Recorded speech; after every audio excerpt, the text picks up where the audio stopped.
Today's Bible reading is taken from book of Isaiah, chapter 55, verses 10 to 11, in Paul's letter to Romans chapter 8, verses 18 to 23, and today's Gospel according to Matthew chapter 13, verses 1 to 23. Book of Isaiah chapter 55, verses 10 and 11. My word is like the snow and the rain that come down from the sky to water the earth.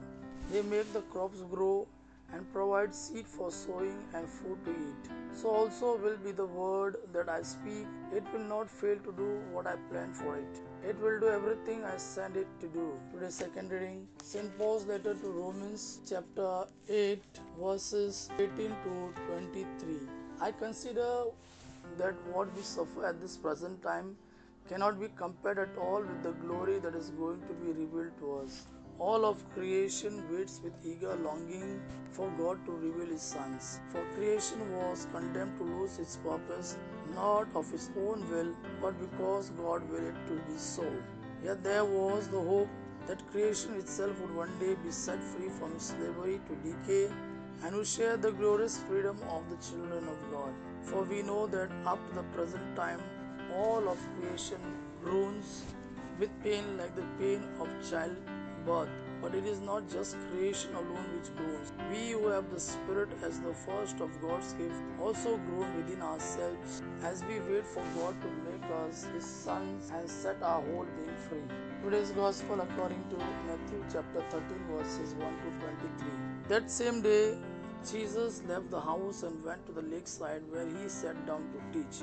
The crowd that gathered round him was so large that he got into a boat and sat in it while the crowd stood on the shore.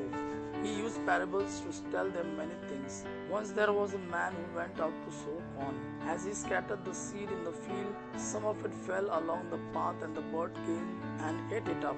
Some of it fell on the rocky ground where there was little soil. The seed soon sprouted, but because the soil wasn't deep, but when the sun came up, it burned the young plants, and because the root had not grown deep enough, the plants soon dried up. Some of the seed fell among thorn bushes which grew up and choked the plants. But some seeds fell in good soil and the plant produced corn. Some produced 100 grains, others 60 and others 30. And Jesus concluded, "Listen then if you have ears." Then the disciple came to Jesus and asked him, "Why do you use parables when you talk to the people?" Jesus answered, "The knowledge about the secrets of the kingdom of God, kingdom of heaven has been given to you.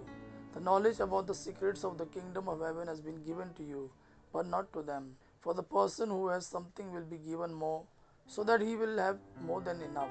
But the person who has nothing will have taken away from even the little he has. The reason I use parables in talking to them is that they look but do not see, and they listen but do not hear or understand." So the prophecy of Isaiah applies to them. These people will listen and listen but not understand.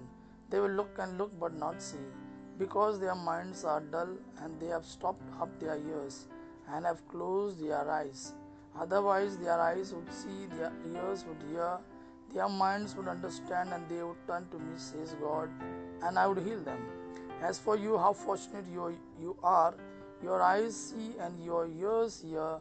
I assure you that many prophets and many of God's people wanted very much to see what you see, but they could not, and to hear what you hear, but they did not. Listen then and learn what the parable of the sower means. Those who hear the message about the kingdom but do not understand it are like the seeds that fell along the path. The evil one comes and snatched away what was sown in them. The seeds that fell on rocky ground stand for those who hear the message gladly as soon as they hear it, does not sink deep into them, and they don't last long. Because so when the trouble of persecution comes because of the message, they give up at once. The seeds that fell among thorn bushes stand for those who hear the message, but the worries about this life and the love for riches choke the message and they don't bear fruit. And the seeds sown in the good soil stand for those who hear the message and understand it. They bear fruit, some as much as 100, others 60, and others 30. Gospel of our Lord Jesus Christ. Praise the Lord Jesus Christ. May God our Father and Son Jesus fill you with His mercy, peace, and love. Amen.